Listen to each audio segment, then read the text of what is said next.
तो मैं करता हूँ, मेरे को नहीं, आ हो रहा है। गया। शुरू हो गया। ओके। ठीक है। तो सर, सबसे पहले हम न्यूज़ शुरू करते हैं। न्यूज़ देख लेते हैं, कॉर्पोरेट न्यूज़।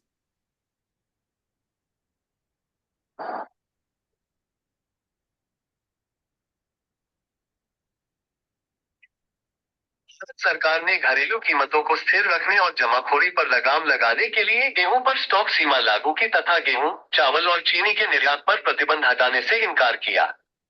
सन फोमा ने तारों विलय को पूरा किया, सभी बकाया शेयरों का अधिग्रहण किया। न्यूयॉर्क मुख्यालय वाली तारों का परिचालन अमेरिका, कनाडा, इजरायल और जापान में है तथा कनाडा ब्रैम्पटन और इजरायल हाइफा में विनिर्माण सुविधाएं हैं।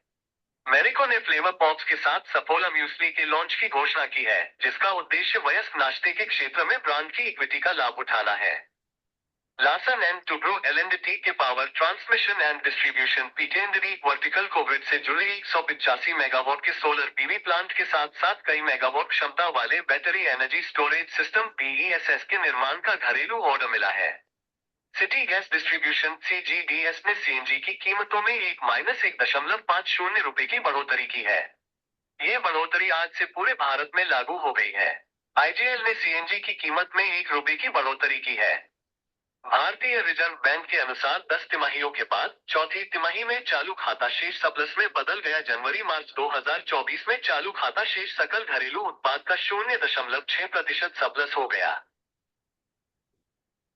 भारतीय प्रतिभूति और विनिमय बोर्ड प्रबंधकों द्वारा निवेश संबंधी गतिविधियों में कथित अनियमितताओं के लिए क्वांट म्यूचुअल फंड की जांच कर रहा है। क्वांट एमएफ में फ्रंट रनिंग सेबी की कार्रवाई निवेशकों के भरोसे को कमजोर कर सकती है। बाजार नियामक ने म्यूचुअल फंड के खिलाफ जांच शुरू की है, जिसमें उस पर फ्रंट रनिंग का संदेह है। पूंजी बाजार नियामक सेबी की क्वांट म्यूचुअल फंड पर एक संदिग्ध फ्रंट रनिंग मामले में कार्रवाई से तेजी से बढ़ते म्यूचुअल फंड उद्योग में निवेशकों का विश्वास हिल जाएगा। MSCEBL के अनुसार फ्रंट रनिंग एक गैरकानूनी रणनीति है जहां फंड मैनेजर, डीलर या ब्रोकर अपने स्वयं के ट्रेडों को अग्रिम रूप से निष्पादित करने के लिए आसान बड़े लेनदेन के बारे में विशेषाधिकार प्राप्त ज्ञान का उपयोग करते हैं।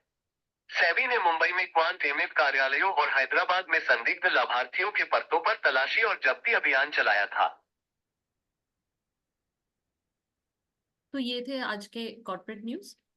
तपिश जी, आज मार्केट कैसा रहा? हमने ऊपर देखा है, आज मार्केट ऊपर क्लोज हुआ है, तो your comments on the market first. बिल्कुल मैम। अगर हम पूरा मंथ में देखें, एफआईएस की एक वापसी होती हुई बाजार में दिख रही है। जी। एंड इमर्जिंग मार्केट फंड्स में इंडियन गवर्नमेंट बॉन्ड का इंक्लूजन जो जो जून जुलाई मंथ में था, उसका भी एक इम्पैक्ट हमें देखने को मिलेगा, जो एफआईएस नंबर्स को इंक्रीज करेगा। जी। इलेक्शन के बाद, इलेक्शन रिजल्ट के बाद, एक रिकवरी के बाद मार्केट एक चौपी रेंज पे मूव कर रहा था। 2 वीक हमने केवल 300 पॉइंट पे ही निफ्टी को कंसोलिडेट होते हुए देखा। फर्स्ट वीक हमने 23,500 के नीचे, सेकेंड 23,500 के पास कंसोलिडेट कर रहा था। लास्ट पोजीशन में करेक्शन मिलने के बाद मार्केट को एक डिसेंट ब्रेथ मिली थी और रैली स्टार्ट की। मेजर रैली हमें private banks and financial stocks में देखने को मिली। मिड कैप, स्मॉल कैप भी काफी सपोर्टिव लग रहे थे। लार्ज कैप में हैवी वेट्स अभी चलना स्टार्ट नहीं हुए। डिफेंस कंसोलिडेट कर रहा है। पीएसयूज में बहुत अच्छी रैली अभी स्टार्ट नहीं हुई, फिर भी मार्केट में एक डिसेंट स्ट्रेंथ मिल गई है। आईटी काफी लंबे टाइम से निगेटिव ट्रेंड पे थे, बियरिश ट्रेंड पे थे। अभी एक रिवर्सल का चांस आईटी सेक्टर्स पे भी देखने को मिल रहा है। तो ओवरऑल समहाउ कुछ अगर ग्लोबल फ्रंट पे बात करें तो यूएस का इन्फ्लेशन 3% के नीचे नहीं आ रहा है, लेकिन अनएम्प्लॉयमेंट 4% के ऊपर जाती हुई दिख रही है, जो कि एक कंसर्निंग है, जो इंडिकेट कर रहा है कि बहुत जल्द यूएस हो सकता है रेट कट स्टार्ट कर दे। एंड नवंबर पे इलेक्शन है, अगर पॉलिटिकल इन्फ्लुएंस रहा तो हम नवंबर से पहले भी एक रेट कट दिख सकते हैं। एंड जिस फाइनेंशियल्स पे रैली, हाउसिंग फाइनेंस सेक्टर्स पे, बैंक्स पे रैली देखने को मिल रही है, सो समहाउ इंडियन मार्केट भी रेट कट एक्सपेक्ट करना स्टार्ट कर चुका है, डिस्काउंट करना स्टार्ट कर चुका है। ओवरऑल मार्केट की स्ट्रेंथ काफी डिसेंट दिख रही है। एफआईएस पार्टिसिपेशन अच्छा रहा, तो आने वाले महीनों पे काफी डिसेंट रैली देखने को मिलेगी। 24 पे 24 एक्सपेक्टेड है अभी भी निफ्टी पे। जी। तपिश जी, अब हम देख रहे हैं कि मार्केट जो है वो ऊपर की ओर जा रहा है, तो आप बताइए कि इक्विटी सेविंग फंड्स क्या है, अगर इसमें दर्शक इन्वेस्ट करना चाहें तो। बिल्कुल। बिल्कुल मैम, आइटली अगर हम ओवरऑल ग्लोबल मार्केट की बात करें, ग्लोबल मार्केट में एक फैंसी नंबर चलता है। हर एक कंट्री अपने इन्फ्लेशन को 2% रखना चाहती है। इंडिया भी अगर कोविड से पहले देखे तो हम रेट कट्स के कोविड से पहले कंटिन्यूसली रेट कट कर रहे थे। अभी इन फ्यूचर जैसे सिचुएशन ठीक हो जाएगी तो मोस्ट प्रोबेबली इसी साल हम वापस आरबीआई वापस रेट कट स्टार्ट कर देगा। जब रेट कट स्टार्ट हो जाते हैं तो आपके बैंक्स में, आपके फिक्स इनकम्स में भी बहुत कम रिटर्न मिलना स्टार्ट हो जाता है। और fixing most of the FDs वैसे भी टैक्सेबल रहती हैं। तो अगर पोस्ट टैक्स हम रिटर्न देखें तो इन्फ्लेशन को भी बीट नहीं कर पाता है। तो वहां पे एक बेटर ऑप्शंस आते हैं। अगर इक्विटी पे आप इन्वेस्ट करना चाहते हो, ग्रोथ ओरिएंटेड एसेट पे जाना चाहते हैं और बहुत ज्यादा रिस्क नहीं लेना चाहते हैं, बहुत मतलब एक स्टेबल मॉडरेट रिस्क के साथ काम करना चाहते हैं, तो वहां पे equity saving schemes, equity saving scheme plans और फंड्स यहाँ पे हेल्प करते हैं। ये वेल डाइवर्सिफाइड रहते हैं। इसमें 1/3 इक्विटी पे रहता है, 1/3 डेट पे रहता है, 1/3 आर्बिट्रेज फंड्स पे रहता है। जो एलोकेशन है वो फिक्स रहता है, स्टेबल रहता है। एंड टैक्स भी कंपेयर टू एफडी यहाँ पे अगर आप लॉन्ग टर्म जाते हो तो लॉन्ग टर्म एक लाख तक का आपका एग्जाम्प्ट रहता है। After then just need to pay 10 lakh, आप नो मैटर आप किस भी इनकम स्लैब में है। बट बैंक्स में एफडीज पे आपका टैक्स कंपेयर टू यहाँ से थोड़ा ज्यादा हो जाता है। एंड जिस हिसाब से हम भी एक्सपेक्ट कर रहे हैं कि हमारे रेट भी आंधे कट के जिस हिसाब से एक फैंसी या फिर डेवलपिंग नेशन पे बढ़ रहा है, तो हम भी 2% के आसपास आने वाले सालों पे रहेंगे। तो वहां पे आपको बैंक फिक्स इनकम में एक डिसेंट रिटर्न टैक्स को बीट करते हुए पोस्ट टैक्स गेन करना मुश्किल होगा। सो इन्वेस्टर्स, स्मार्ट इन्वेस्टर्स सब बैंक एफडी से या फिर बैंक डिपॉजिट से इक्विटी प्लान से इक्विटी फंड साइड शिफ्ट होने स्टार्ट कर चुके हैं। बिगनर्स के लिए काफी अच्छा ऑप्शंस रहता है जी। और इक्विटी सेविंग फंड्स और बैलेंस एडवांटेज फंड में क्या अंतर है? बिल्कुल, जैसे इक्विटी सेविंग्स फंड पे हमने बात की कि यहाँ पे तीनों ही इक्विटी, डेट एंड आर्बिट्रेज को 1/3 पोर्शन दिया जाता है, एलोकेशन दिया जाता है। मार्केट कंडीशन कैसी भी रहेगी ये चेंज नहीं होगा, एलोकेशन सेम रहेगा। बैलेंस एडवांस फंड पे एक्टिव ज्यादा फंड मैनेज एक्टिव फंड होता है, फंड मैनेजर वहां पे एक्टिव रहता है एंड डायनेमिकली मैनेज करता है। अगर फंड मैनेजर को लग रहा है इक्विटी में भी अच्छी मार्केट में अच्छी ग्रोथ है तो इक्विटी के पोर्शन को बढ़ा देगा, डेट के पोर्शन को कम कर देगा। वहीं पे अगर फंड मैनेजर को लगेगा कि अभी मार्केट थोड़ा सा रिस्की है, एक करेक्शन हो सकती है, प्रॉफिट बुकिंग हो सकती है, एक वॉलेटिलिटी ज्यादा रह सकती है, तो इक्विटी के पोर्शन को कम करके डेट के पोर्शन को बढ़ा देगा। तो एक्टिवली डायनेमिकली मैनेज किया जाता है एंड वहां पे आपको मार्केट को आउट परफॉर्म करने का एक बेनिफिट मिल जाता है। तो अगर आप थोड़ा सा ज्यादा नॉमिनल ज्यादा रिस्क लेना चाहते हैं अपने इक्विटी सेविंग फंड से, थोड़ा ज्यादा रिस्क रहता है लेकिन थोड़ा ज्यादा रिस्क के साथ आपको कहीं ज्यादा रिटर्न भी वहां पे मिलने की उम्मीद होती है। लेकिन बैलेंस एडवांस फंड बाकी इक्विटी फंड से कम रिस्की रहता है। उसकी भी रिस्क को हम अगर हम रखें तो मॉडरेट रिस्क पे ही रखेंगे, हाई रिस्क पे नहीं जाएगा जी, बिकॉज वो वेल डाइवर्सिफाइड इक्विटी फंड्स रहते हैं। डायनेमिकली मैनेज होगा तो मार्केट अगर अच्छा रहेगा तो देयर आर गुड प्रोबेबिलिटी कि आपको मार्केट के हिसाब से रिजल्ट मिलेगा। एटलीस्ट आउट परफॉर्म अगर नहीं करेगा लेकिन मार्केट अगर अच्छा दे रहा है तो आपको रिटर्न भी काफी डिसेंट मिलेगा मार्केट में। इक्विटी सेविंग्स प्लान क्या होता है? क्या ये is this something different, equity savings plan? Equity savings plan same ही है। जैसे हमने बात की थी इक्विटी सेविंग फंड्स की, उसी हिसाब से काम करता है। लेकिन यहाँ पे आपको टैक्स थोड़े टैक्स फेवरेबल हो जाते हैं। जैसे if you are new investor, Rajiv Gandhi saving schemes होती है। अगर आप नए हैं, आपने डीमैट नहीं खोला है, वहां पे आप करोगे तो आपको टैक्स में काफी ज्यादा बेनिफिट मिलते हैं। अगर बट इफ एग्जिस्टिंग इन्वेस्टर्स को उतना टैक्स में बेनिफिट वहां पे उस पर्टिकुलर स्कीम पे नहीं मिल पा रहा है।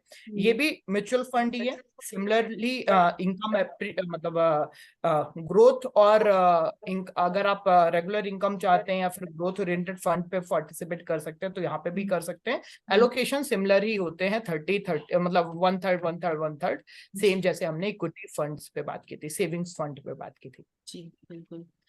सेठी सर, योर क्वेश्चंस।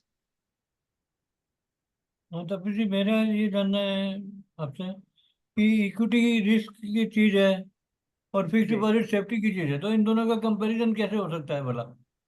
कि दोनों के नेचर ही अलग है। फिक्स का मतलब फिक्स हो गया, मेरे को कुछ देखना नहीं है। अभी मैं देखिए एकदम रिस्क, रातों रात कन्वर्ट हो जाऊंगा कि इक्विटी में चला जाऊंगा, और इक्विटी में भी 65% है, लोग उसको भी क्रॉस करके जाते हैं। फंड जी मैनेजर जी उसको भी 5-10% और ऊपर कर देता है इक्विटी का, तो जैसे सत्तर बिल्कुल। पचहत्तर टका इक्विटी हो गई समझो, तो आपके एफडी से कंपेयर करने को मीनिंग ही था।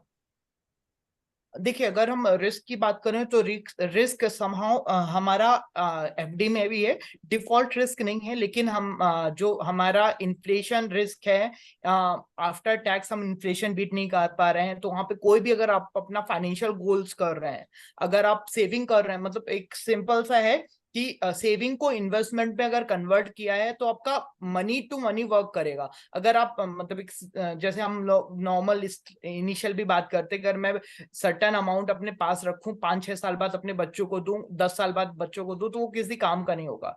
तो वहां पे इन्वेस्टमेंट ग्रो होना जरूरी है। तो सेविंग पे जो हम रख रहे हैं तो वहां पे हम इन्फ्लेशन रिस्क तो बियर ही कर रहे हैं। अब अगर हमें थोड़ा इन्फ्लेशन से बीट करना है तो वहां पे थोड़ा सा रिस्क तो हमें लेना पड़ता है एक सर्टेन लिमिट तक। अगर आपको टैक्स बेनिफिट मिल रहा है, fix income small saving schemes में आप इन्वेस्ट कर रहे हैं, पीपीएफ में कर रहे हैं या फिर सीनियर सिटीजन में कर रहे हैं, सुकन्या समृद्धि पे कर रहे हैं, up to your tax limit जो भी है वो आप करते रहिए। लेकिन उसके बाद अगर आप अपने किसी फाइनेंशियल गोल को अचीव करने के लिए इन्वेस्ट कर रहे हैं, वहां पे आप एफडी पे करेंगे तो वहां पे आपको थोड़ा स्ट्रगल करना पड़ेगा। उस जितनी आपकी एक्सपेक्टेशन है, जितना नॉर्मल आप एक्सपेक्टेशन से ग्रो करना चाहते हो या इन्फ्लेशन बढ़ रहा है, उस एक्सपेक्टेशन से आपका इन्वेस्टमेंट नहीं बढ़ पाएगा। तो यहाँ पे थोड़ा सा कैलकुलेटेड रिस्क आपको लेना पड़ेगा। कैलकुलेटेड रिस्क है, एकदम बहुत ज्यादा रिस्क नहीं है कंपेयर टू द एफडी, लेकिन इन्फ्लेशन बीट करने के लिए थोड़ा सा तो मूव करना पड़ेगा। अगर आप को अपने जो गोल है, फाइनेंशियल गोल है, उनको अचीव करना है। अदरवाइज फाइनेंशियल गोल्स को अचीव करना थोड़ा सा मुश्किल हो जाएगा एफडी के सहारे। क्योंकि पेपरों में ये चर्चा चल रही है कि फिक्स डिपॉजिट में ज़्यादा रिटर्न नहीं है, जैसे आपने कहा कि इन्फ्लेशन को बीट नहीं कर पा रहे हैं, तो लोग इक्विटी में जा रहे हैं। जी तो इक्विटी में जो जाना है उसका उसका फायदा क्या है? एक फायदा तो डेरिवेटिव्स का है ठीक कि है। जो भी उनका कैश है हम्म। जो इक्विटी में डाला है उन्होंने, उसके डेरिवेटिव्स के साथ वो खेल सकते हैं। तो उससे कैसे उनको प्रॉफिट होता है, इसके बारे में कुछ बताइए। मतलब डेरिवेटिव्स पे पहले तो देखिए यहाँ पे डेरिवेटिव्स में एक बार आपके क्वेश्चन का मैं बहुत अच्छे से समझ नहीं पाया हूँ, बट जितना मैं समझ पाया हूँ ये है कि आप डेरिवेटिव के थ्रू उसको हेज कर सकते हैं या फिर स्पेकुलेशन कर सकते हैं।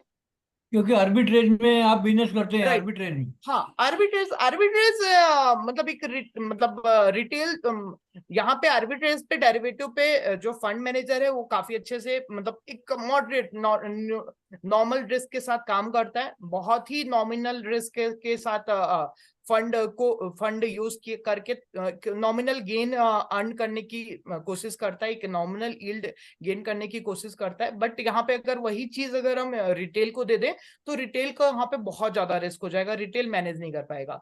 सो बिल्कुल यहाँ पे अगर हम एक नॉर्मल बात करें, अगर 10-15% का भी रिटर्न हमें मिल रहा है स्मॉल मतलब इक्विटी सेविंग फंड्स में, तो काफी अट्रैक्टिव रिटर्न है कंपेयर टू द एफडी। क्योंकि एफडी अभी हमें एफडी में मान लेते हैं अगर हमें 7-8% अभी मिल रहे हैं, तो आने वाले 3-4 साल पे हो सकता है हमें 4% या 5% का रिटर्न मिले, और आने वाले टाइम पे उससे भी कम मिले, हो सकता है 2-3% पे भी आ जाए। और अगर डेवलपमेंट्स की बात करी, यूरोपियंस या यूरोपियन या जो हमारे जापान या कोरियन जैसे कंट्रीज जैसे अगर डेवलप हुए तो हो सकता है हम जीरो इंटरेस्ट रेट या निगेटिव इंटरेस्ट रेट की भी बात, अभी उसमें टाइम है, एक जैकेट 10-15 साल का टाइम है, लेकिन वो भी बात स्टार्ट हो सकती है। तो यहाँ पे थोड़ा सा कैलकुलेटेड रिस्क लेके इन्वेस्टमेंट, यहाँ पे इक्विटी फंड्स में या फिर इक्विटी सेविंग प्लान पे इन्वेस्टमेंट करना कोई बहुत ज्यादा बुरा ऑप्शन नहीं है। आर्बिट्रेज फंड्स भी यहाँ पे इंक्लूड हो जाते हैं, डेट फंड भी इंक्लूड हो जाते हैं, इक्विटी फंड भी। थोड़ा बहुत वहां पे रिस्क है, जैसा आपने इनिशियल बोला कि फंड मैनेजर अपने हिसाब से कर सकता है, तो वहां पे थोड़ी बहुत मॉनिटरिंग करनी पड़ेगी आपको कि कौन से फंड ज्यादा बेटर है। आपके हिसाब से फंड मैनेजर को क्या सावधानियां बरतनी चाहिए कि रिटर्न ज्यादा आए और रिस्क कम रहे? बिल्कुल बिल्कुल। फर्स्ट ऑफ ऑल यहाँ पे जैसे भी इनिशियल मार्केट में एक पैनिक न्यूज आ रहा है कि काफी सारे फंड, अभी इनिशियल आपके मॉर्निंग पे भी एक न्यूज आई थी एक फंड हाउस के बारे पे। सो फंड मैनेजर को भी एक थोड़ा सा ज्यादा एथिकल और अपने रूल्स के हिसाब से काम करना पड़ेगा। इन्वेस्टर्स को भी थोड़ा स्मार्ट होना पड़ेगा और बहुत ज्यादा अट्रैक्टिव देने से रिटर्न के साथ साथ उसकी प्रोसेस क्या है, फंड किस हिसाब से ले रहा है, कैसे सिलेक्शन कर रहा है, कैसे क्वालिटी स्टॉक्स रख रहा है, क्वालिटी सिक्योरिटीज रख रहा है नहीं रख रहा है, वो भी देखना पड़ेगा। और समहाउ सेबी को भी थोड़ा सा और ज्यादा सर्विलियंस बढ़ाना पड़ेगा इन्वेस्टर्स का, जिस हिसाब से इन्वेस्टर्स म्यूचुअल फंड पे बढ़ रहे हैं या फिर इक्विटीज में आ रहे हैं, डायरेक्ट इनडायरेक्ट दोनों, उसमें सेबी की एक बहुत बड़ी रिस्पॉन्सिबिलिटी बन जाती है कि मार्केट को और ज्यादा सिक्योर, और ज्यादा ट्रांसपेरेंट और ज्यादा ट्रस्टवर्दी बनाए। मतलब मार्केट की वॉलेटिलिटी चलती रहेगी, वॉलेटिलिटी से हम स्ट्रगल कर लेंगे, लेकिन जो कंप्लायंस रिलेटेड चीजें हैं, एक ट्रस्ट इशू जो भी बीच बीच में कभी कभी देखने को मिलता है कि थोड़ा सा डगमगा जाता है, उन चीजों के लिए सेबी को भी थोड़ा सा और ज्यादा एक्टिव होना पड़ेगा। एक चीज और वह ध्यान देने लायक जो जुड़ जाती है जब भी आप फंड में आते हैं, वो एक्सपेंस रेशो। बिल्कुल एक्सपेंस रेशो में आधा टके तक या 0.35% है, 0.25% है, ठीक है। अब उसमें एक्सपेंस रेशो जिसकी ज्यादा है, वो जरूरी है कि वो फंड अच्छा परफॉर्म कर रहा है, उसकी कैसे नहीं, छानबीन करें? उस आप पियर्स कंपैरिजन कर सकते हैं। पियर्स कंपैरिजन अभी काफी सारी वेबसाइट्स हैं, काफी सारे वेबसाइट है जहां पे आप सभी फंड्स को कंपेयर कर सकते हो। बहुत ज्यादा एक्सपेंसेस रेशियो, अभी तो मुझे ये समझ नहीं आ रहा है कि पैसिव फंड्स में भी बहुत ज्यादा एक्सपेंसेस रेशियोस कुछ फंड्स हाउसेस के आते हैं। तो पैसिव फंड्स में इतना क्या एक्सपेंसेस आ रहा है, वो भी एक मतलब या तो आप उतना चार्जेस कर रहे हैं, तो एक कंपैरिजन आप कर लें। बहुत ही अच्छी अच्छी वेबसाइट्स फिनटेक कंपनीज बना रही हैं, बहुत अच्छे ऑप्शंस अवेलेबल हैं मार्केट में।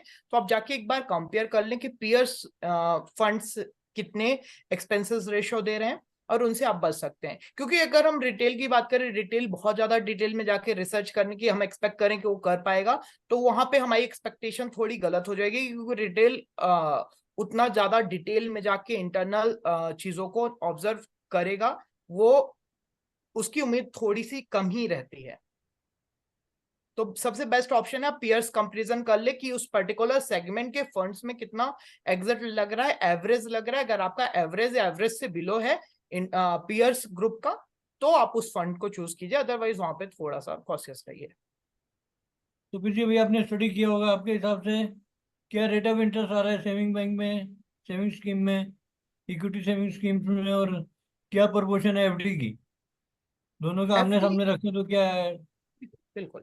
एफडी की अगर मैं बात करूं तो अभी तो हमें 7-8% का मिल रहा है डिसेंट जगह पे, लेकिन आने उसमें वाले एक्सपेंस भी लगेगा? हाँ, टैक्स भी लगेगा। जिस भी इनकम टैक्स में किसी का 20% भी हो सकता है, 30 भी हो सकता है, और depend on the income slab.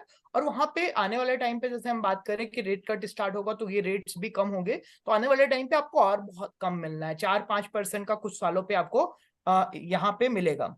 Then second पे अगर हम स्मॉल से इक्विटी सेविंग्स में जाएं तो 12%, 10% का ऑन एन एवरेज मतलब मिल रहा है CAGR की बेसिस में काफी सारे उसका, और कुछ फंड्स पे 12 से ऊपर भी मिल रहा है। यहाँ पे एक और ऑप्शन मैं रखना चाहूंगा कि अगर आप ETF पे जाते हो, इंडेक्स फंड पे जाते हो, थोड़ा और रिस्क अगर आप लेना चाहते हो तो यहाँ पे इंडेक्स फंड्स को भी आप ऐड ऑन कर सकते हो।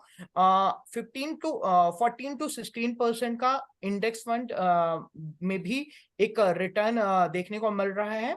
एंड आने वाले टाइम पे जिस हिसाब से मार्केट वो कर रहा है तो 16 के ऊपर 15% के ऊपर ही CAGR मेंटेन रहेगा आने वाले मतलब 5 to 10 ईयर्स के लिए। तो वो भी एक ऑप्शन आप देख सकते हैं। बहुत ज्यादा आपको मार्केट में इन्वॉल्व होने की जरूरत नहीं है, बहुत ज्यादा रिसर्च करने की जरूरत नहीं है, क्योंकि जो अगर इकोनॉमी अच्छा करेगी जो तो टॉप 50 टॉप 100 कंपनीज अच्छी ही करेंगी, जो टॉप से हटती जाएंगी वो हटती जाएंगी, तो इंडेक्स तो ओवर द पीरियड अच्छा ही करेगा। जैसे जो कंपनीज अच्छी नहीं होंगी वो इंडेक्स से धीरे धीरे बाहर होती जाएंगी, और जो कंपनीज उनको अच्छी कर रही होंगी उनको रिप्लेस करती जाएंगी। तो इंडेक्स फंड पे भी रिस्क तो है, ऐसा नहीं बोल सकते रिस्क नहीं है, बट अगर आपका टाइम फ्रेम ज्यादा है, आपका ड्यूरेशन ज्यादा है, आप लंबे टाइम तक मार्केट में रुकने का सोच रहे हैं, आपका जो गोल है, फाइनेंशियल गोल है वो लंबे टाइम का है, तो यहाँ पे आपको FD स्मॉल सेविंग स्कीम्स के साथ साथ, सॉरी, इक्विटी सेविंग प्लान के साथ साथ इंडेक्स फंड्स पे भी फोकस कर सकते हैं। इंडेक्स फंड का मुझे ऐसा लगता है कि जब ये सब डूबेंगे तो हम भी डूबे, कोई फिक्र नहीं है, क्योंकि इंडेक्स मीन सबका फॉल या सबकी तेजी।